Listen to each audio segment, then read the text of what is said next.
जी, कल हमने क्या पढ़ा था बच्चों? कल हमने पढ़ा था chapter who did पैट्रिक्स homework.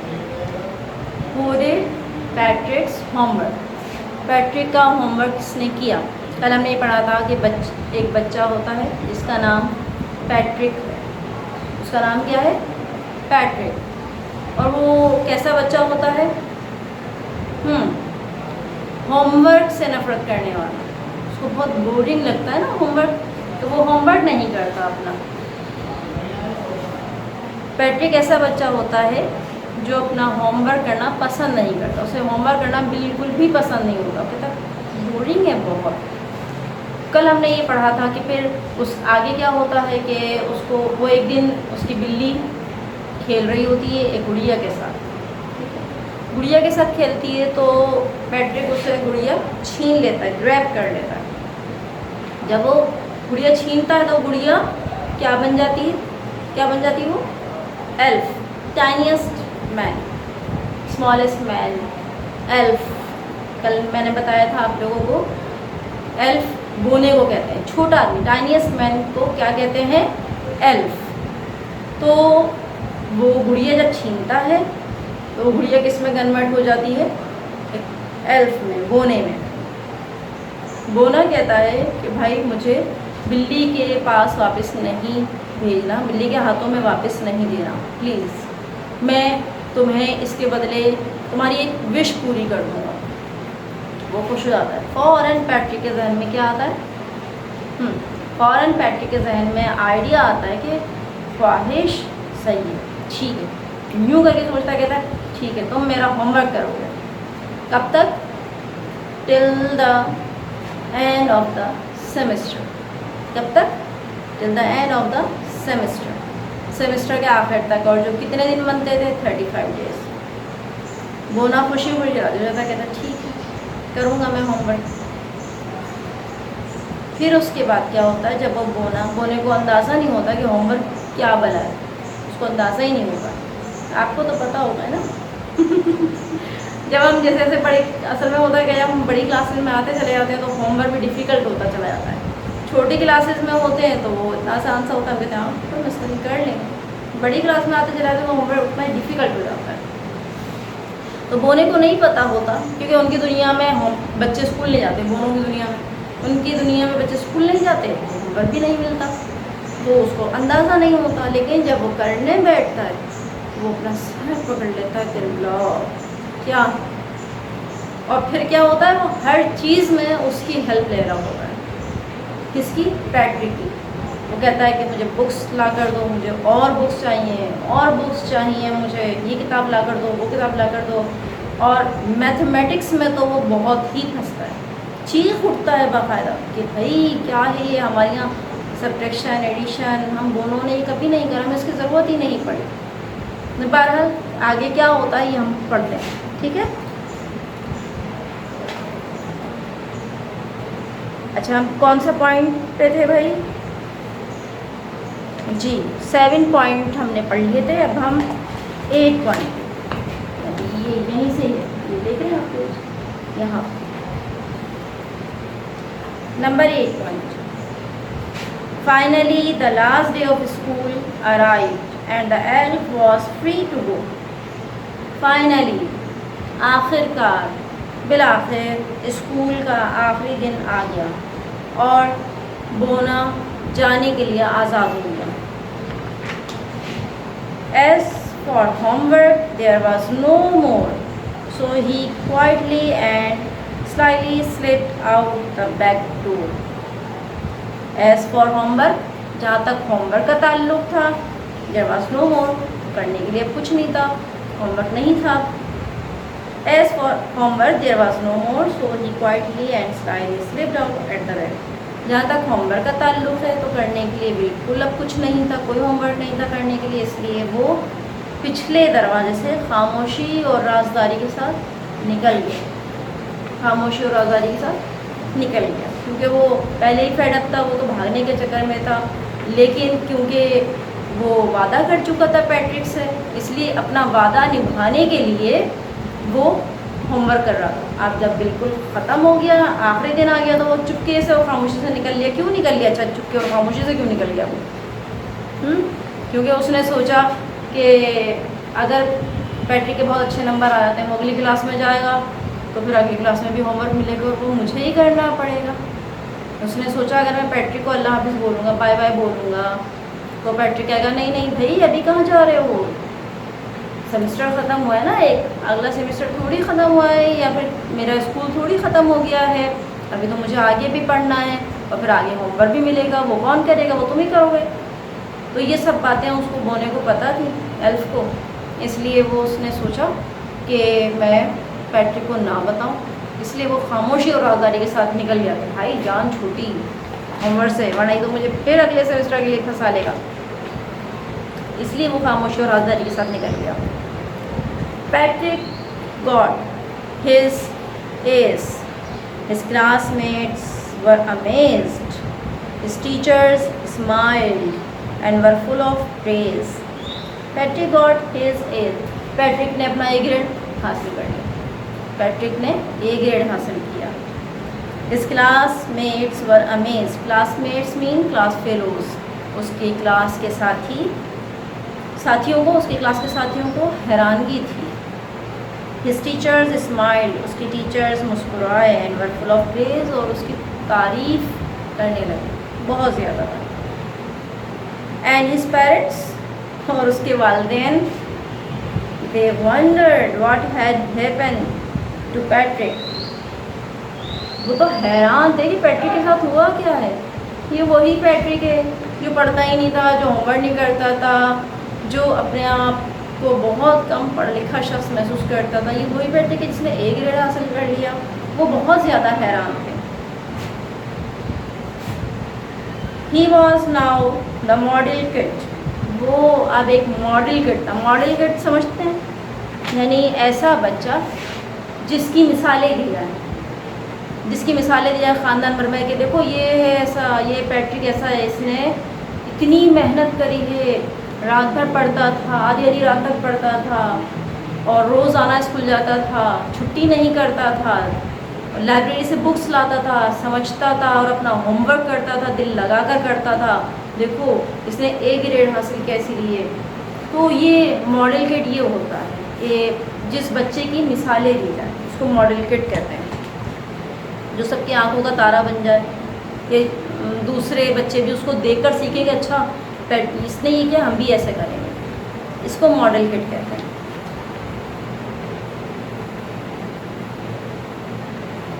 Cleaned his room. He was now the model kid. Cleaned his room. वो एक मॉडल किड था, मिसाली बच्चा था। मॉडल किड के लिए जो उर्दू का लफ्ज़ आप यूज़ करेंगे वो है मिसाली बच्चा। वो एक मिसाली बच्चा था, यानी जिसकी मिसाल दूसरे दिया करते थे। वो एक मिसाली बच्चा था। क्लीन हिज रूम, जो अपना कमरा साफ़ करता था। डिड हिज चोर्स, अपने काम करता था। वॉज चीयरफुल, नेवर रूड, और बहुत खुश मिजाज था, कभी भी बदतमीज़ी या सख्त लहजे में बात नहीं करता था। Like he had developed a whole new attitude, यानी इस तरह हो गया था जैसे उसने अपने अंदर एक नया जज्बा पैदा कर लिया, नया जोश व जज्बा उसके अंदर आ गया। कैसा था भाई वो? He was now the model kid, मिसाली बच्चा था। यानी कैसा मिसाली बच्चा था कि वो अपना कमरा खुद साफ़ करने लग गया, अपने काम खुद करने लग गया। अपने काम कौन से? चोर्स। किसे कहते हैं चोर्स? CHORES, चोर्स किसे कहते हैं? यानी कि जैसे अपने मम्मा ने कपड़े धोए, अपने कपड़े खुद फोल्ड करके अपनी अलमारी में रखना, अपनी जगह पे रखना। फोल्ड करने का मतलब होता है तह करना, ठीक है। तो अपने कपड़े फोल्ड करके तह करके वो अलमारी में रखना, अपनी चीज़ों को उठाकर उनकी जगहों पे रखना, अपनी बुक्स, अपनी कॉपीज़, अपनी स्टेशनरी आइटम्स तमाम के तमाम, जब वो काम कर लिया करता था, पढ़ लिया करता था, तो तमाम के तमाम चीज़ें अपने बैग में रखना। बैग को ऐसे ही बेड पर नहीं छोड़ देना, बल्कि अपनी जगह पे रखना जहाँ उसने जगह बनाई हुई है। अपने सॉक्स अपने शूज़ के अंदर रखना, शूज़ को अपनी जगह पर समेट के रखना। अपने बेड की चादर सही करना, ये इसको हम चोर्स कहते हैं। और दूसरे छोटे मोटे काम, घरेलू काम, जैसे वालदेन की हेल्प करना, सिस्टर ब्रदर्स की हेल्प करना घर के काम में, सौदा ला देना, छोटी मोटी चीज़ें इधर उधर उठा के रखना, ये सब हाउस चोर्स होते हैं, इसको चोर्स कहते हैं। तो वो ये सब काम करने लगा, बहुत चीरफुल, और फिर वो खुश मिजाज भी रहने लगी। पहले वो कैसा रहता था, रूड, बदतमीज। ये क्या कैसे होते हैं रूड बच्चे, रूड कैसे होते हैं? जैसे अब कोई बोले फरहान, फॉर एग्ज़ाम्पल किसी बच्चे का नाम फरहान और उसे उसके वालिदैन बुलाएं कि फरहान बेटा सुनना ज़रा बात को, भाई मैं खेल रहा हूँ, अभी नहीं आ रहा मैं, ऐसे कह देना, ठीक है। और अगर कोई जो बहन है उसकी, उसको ये कहते ज़रा पानी ला दो बेटा, भाई मैं क्यों पानी लाऊं, खुद ले जा कर रहा, मैं नहीं कर रहा। तो इस तरह ये हम इसको कहते हैं रूड होना, इस तरह के काम करना। वो रूडनेस उसकी कैसे चेंज हो गई, चीयरफुलनेस में। रूडनेस कैसे चेंज हो गई, कहाँ कन्वर्ट हो गई, चीयरफुल, खुश रहने लग गए। क्योंकि जब बच्चे पढ़ते हैं ना, हम जब ज़्यादा किताबें पढ़ते हैं, ज़्यादा किताबों से दोस्ती रखते हैं, फ्रेंडशिप रखते हैं, तो हम खुद ब खुद चीयरफुल हो जाते हैं।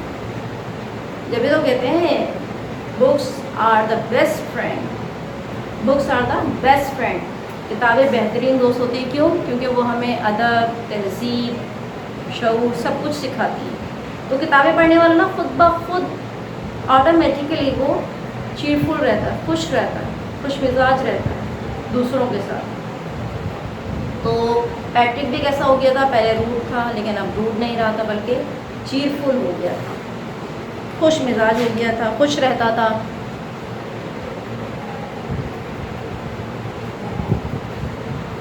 और इस तरह हो गया था कि जैसे उसने, ऐसा लगता था जैसे उसने अपने जज्बात को डेवलप किया। जज्बात, कौन से जज्बात?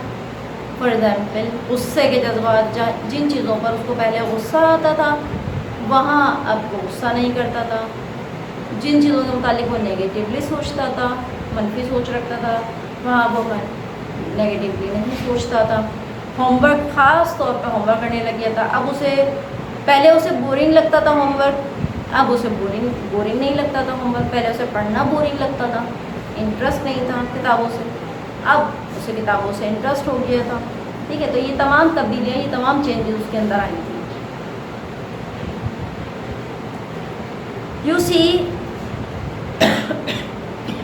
You see in the end Patrick still thought he had made that tiny man do all his homework. You see, देखें ज़रा, in the end, आखिर में Patrick still thought, Patrick अभी भी सोचता था, he had made that tiny man do all his homework, कि उसने उस छोटे से आदमी से तमाम काम करवाए, तमाम होमवर्क करवाया। आखिर में जब वो उसका रिज़ल्ट आ गया, जब उसने ए ग्रेड ले लिया, ही गॉट ए ग्रेड, तो अभी भी ये सोचने लगा, अभी भी ये सोचता था कि उस जो टाइनी मैन था, एल्फ था, उसने उससे सारे काम करवाए पैट्रिक ने। But I will share secret, मैं आपसे एक राज शेयर करूँ, एक राज की बात बताऊँगा। ये कौन कह रहा है? ये राइटर कह रहा है, जो नीचे लिखा हुआ है ना, कैरोल मूर, ये राइटर कह रहा है। बट आई शेयर सीक्रेट, लेकिन मैं एक राज की बात बताऊंगा आपको, just between you and me, जो सिर्फ आपके और मेरे दरमियान, यानी कि जो राइटर है उसके और हमारे दरमियान, क्योंकि हम पढ़ रहे हैं ना पैट्रिक की बात, और राइटर हमें पढ़ा रहा है, राइटर ने हमें सब पूरे पैट्रिक के बारे में बताया सब कुछ, और हम सुन रहे हैं। तो वो राइटर किसको कह रहा है, between you and me, writer और हम, यानी मैं और आप लोग जो पढ़ रहे हैं बच्चे। But just between you and me, जो सिर्फ आपके और मेरे दरमियान रहेगा। It wasn't the elf, elf नहीं था, ये बोना नहीं था। Patrick had done it himself, Patrick ने खुद ये काम किया था। कौन सा? होमवर्क। आप भी अब तक ये समझ रहे होंगे पूरा चैप्टर पढ़ के कि बोना उसके लिए काम करता था, एल्फ उसके लिए काम करता था, उसको होमवर्क करता था। लेकिन जो राइटर है कैरोल मूर, वो क्या कह रहे हैं? वो ये कह रहे हैं, एक राज की बात मैं आपको बताता हूँ जो आपके और मेरे दरमियान रहेगी, वो ये कि बोने ने नहीं किया काम, बोने ने उसका होमवर्क नहीं किया, बल्कि ये पैट्रिक खुद था जो अपना होमवर्क करता था। यहाँ चैप्टर क्लोज हो गया, ख़त्म हो गया, एंड हो गया है। अच्छा, अब आप ये बताइए कि ये जो राज की बात आखिर में कैरोल मूर ने बताई है, जो राइटर हैं, उन्होंने जो बात बताई है, क्या ये सच है? Is it true? यस। भूल रहे हैं आप, थोड़ा सा कंफ्यूज हो रहे हैं। कंफ्यूज नहीं हो, देखें हमने पीछे क्या पढ़ा,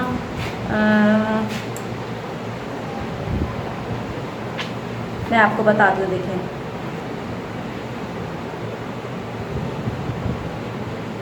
पेज, ये जब पिछले पेज पे आइए जो नंबर 5 पॉइंट है, नंबर 5 पॉइंट की 1 2 3 थर्ड लाइन पर आइए।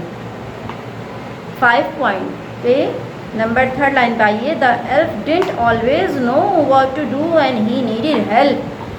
बोने को कभी भी नहीं पता था, एल्फ को नहीं पता था कि क्या करना है, किस तरह होमवर्क करना है, और उसको हेल्प की ज़रूरत थी। ठीक है, ये हमने इस पे पढ़ा। फिर उसके बाद नीचे आइए 6, बल्कि नहीं, हाँ 5 में ही और नीचे आइए सेकंड पैराग्राफ पे। क्या कह रहा है वो? Get me a dictionary, no words even better, look up the word and sound it out by each lip. Number 5 के सेकंड पैराग्राफ में गेट मी अ डिक्शनरी, ये किसने कहा था? एल्फ ने। पढ़ा था ना कल हमने कि वो लेकर बैठता है तो एल्फ पैट्रिक से कहता है कि मुझे डिक्शनरी ला दो। फिर कहता है नहीं नहीं डिक्शनरी नहीं लाओ, खुद ये मुझे वर्ड तलाश कर दो। यानी वो वर्ड भी खुद तलाश नहीं करता है वो ना एल्फ, वो पैट्रिक से ही वर्ड तलाश करवाता है। तो असल काम किसने किया? पैट्रिक ने किया। ठीक है ना, एल्फ तो जानता ही नहीं था। Elf didn't know anything about homework, what to do, how to do, नहीं जानता था। He didn't no.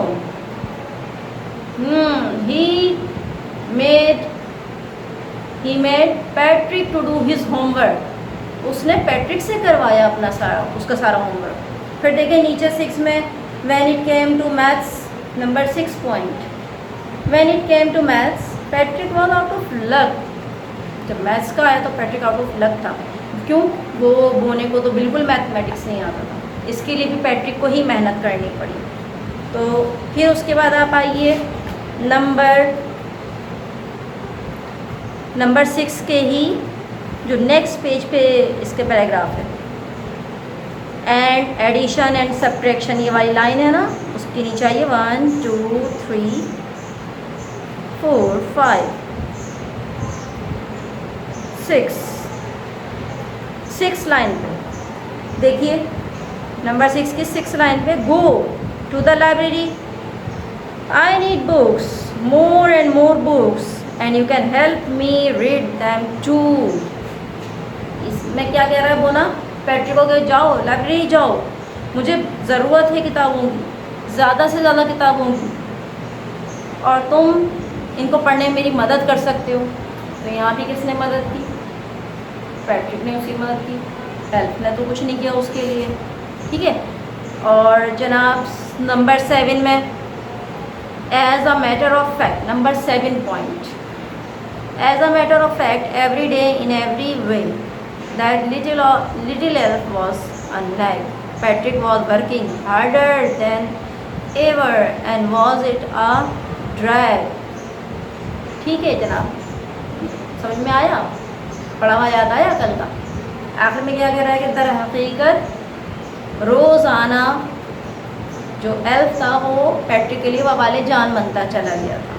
नैग, कल मैंने आपको मीनिंग बताए थे ना, I told you yesterday the meaning of nag. वो बोना उसके लिए वबाले जान बनता चला गया था। पैट्रिक खुद ही सारा काम करता था, रातों को जागता था, अपना होमवर्क करता था, किताबें पढ़ता था।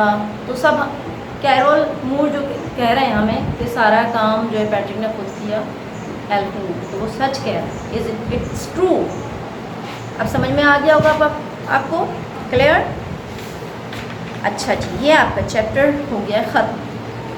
आपको कैसा लगा चैप्टर बच्चों? ये बताइएगा मुझे ज़रूर, आप लोग कमेंट्स में लिखिएगा कि यू लाइक और डिडंट, अब पसंद आया या नहीं पसंद आया आपको। अब नेक्स्ट पेज खोलिए, this one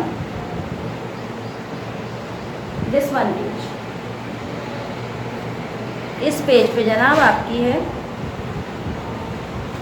comprehension, working with the text. ये क्वेश्चन आंसर हैं, आप खुद आपको करने हैं, मैं समझा देती हूँ। क्या करना है जनाब आपको? Answer the following questions, refer to that part of the text whose number is given against the question. This applies to the comprehension questions throughout the book. ये आपको नीचे क्वेश्चंस दिए हुए हैं और आपको देखिए नीचे नंबर भी लिखे हुए हैं, देख रहे हैं आप लोग। क्वेश्चंस के आगे देखिए, पहले क्वेश्चन के आगे नंबर 2 लिखा हुआ है, दूसरे क्वेश्चन के आगे भी नंबर 2, फिर क्वेश्चन नंबर 3 के आगे 3 नंबर, क्वेश्चन नंबर 4 में 5 6। ये जो आपको लिखा है ना, ये आपको वो जो हमने पॉइंट्स वाइज पढ़ा है ना, पॉइंट वाइज चैप्टर को हमने पढ़ा है, तो वो पॉइंट आपको दिए हैं।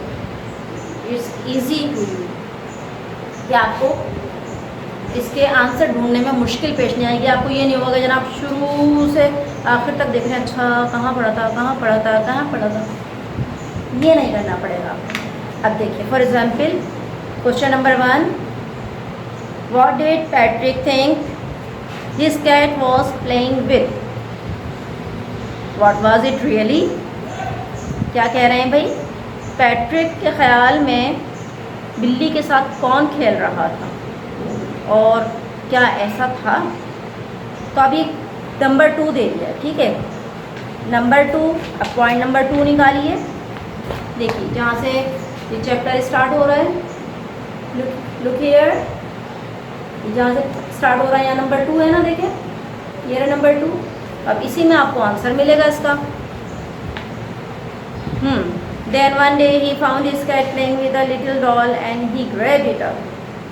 To his surprise, it wasn't a doll at all, but a man of the tiniest size. ये यहाँ से आता का आंसर है, लेकिन ये मुकम्मल आपको एज इट इज़ नहीं लिखना है students. You have to describe in your own words। थोड़ा सा हमें उसकी कटिंग करके, हमें थोड़ा सा एडिट करके, कंप्यूटर के ज़बान में हम यूँ कहेंगे एडिट करके, हम थोड़ा सा उसको लिखेंगे अपनी वर्डिंग कि किससे खेल रहा था वो और वो क्या था सद्दर हकीकत। इसका आंसर क्या लिखेंगे आप? His cat was playing with a doll। मुख्तसर सिंपल, वहाँ से छापना नहीं है, ये तो बताने का मकसद ये था आपको कि जो नंबर 2 आगे लिखा हुआ है ना, तो वो आपको नंबर पॉइंट दिया हुआ है, उस पॉइंट में आपको आंसर मिल जाएगा, ये मकसद है। एज इट इज़ नहीं करना है, आपको अपने वर्डिंग में लिखना है। You have to use your own words कि the cat was playing with a doll but it was not really a doll, it was an elf, it was a tiniest man भी लिख सकते हैं आप, and it was an elf, ये ज़्यादा सही रहेगा। मैं रिपीट कर दूँ, should I repeat it? Patrick thought that the cat was playing with a doll, but it wasn't a doll, it was an elf। तो एक बोना था ना, वो गुड़िया से नहीं खेल रही थी बिल्कुल, बल्कि वो एक दरअसल का था बोना। ठीक है जनाब। और question number 2, why did the little man grant Patrick a wish?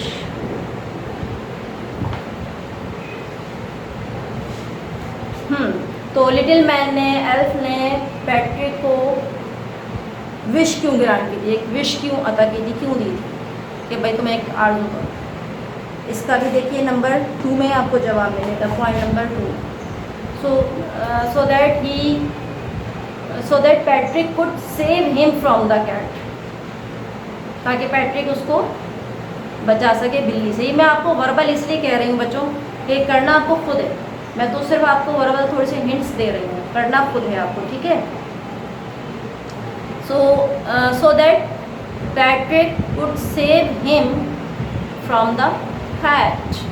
Patrick, ताकि उसे बिल्ली से बचा सके, क्योंकि याद होगा ना आपको, बिल्ली से घबरा रहा था कि बिल्ली उसको इधर से उधर फुटबॉल उसको बनाया हुआ था, बड़ी उसको बेचारे को परेशानी हो रही थी, तकलीफ हो रही थी, हर्ट हो रहा था वो। And number 3, what was पैट्रिक्स wish? Patrick की क्या विश थी? पैट्रिक्स wish was doing his homework. बेचारे की इतनी सी ख्वाहिश थी, सिर्फ इतनी सी नन्ही सी, जैसे वो नन्ना सा खुद था, इसकी ऐसी ख्वाहिश थी कि पैट्रिक्स wish was doing his homework, कि बस वो उसका होमवर्क कर दे। वैसे राज की बात है, क्या आप भी ऐसा सोचते हैं? क्या आपका भी होमवर्क करने कोई छोटा सा एल्फ आ जाए? सोचते हैं? कितने बच्चों की ख्वाहिश है? मुझे ज़रूर बताइएगा, ठीक है।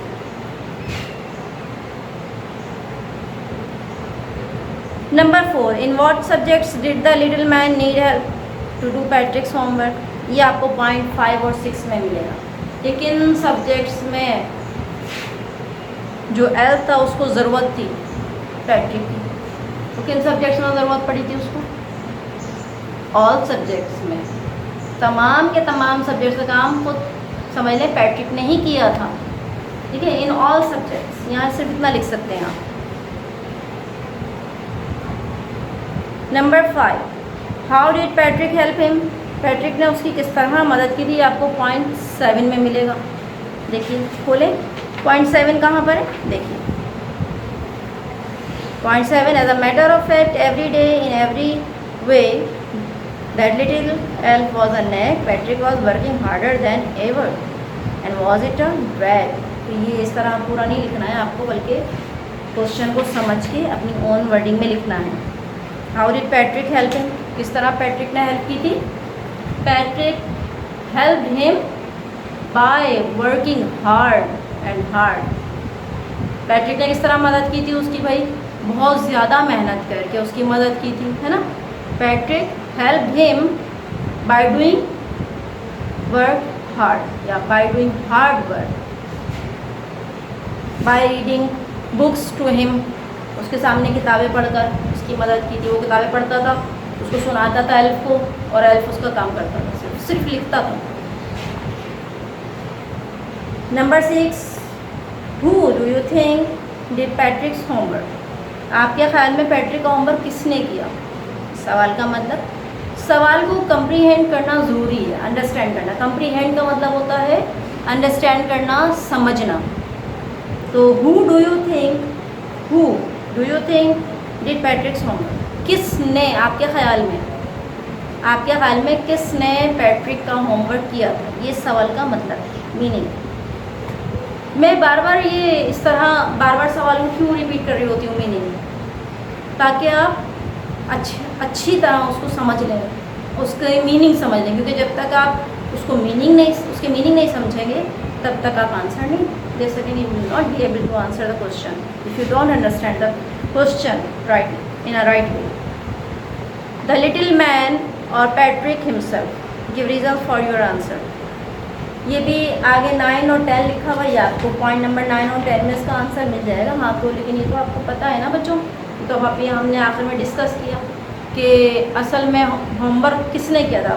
एल्फ ने किया था, लिटिल मैन ने किया था, या पैट्रिक ने खुद किया था? ये तो आपको पता है ना किसने किया था।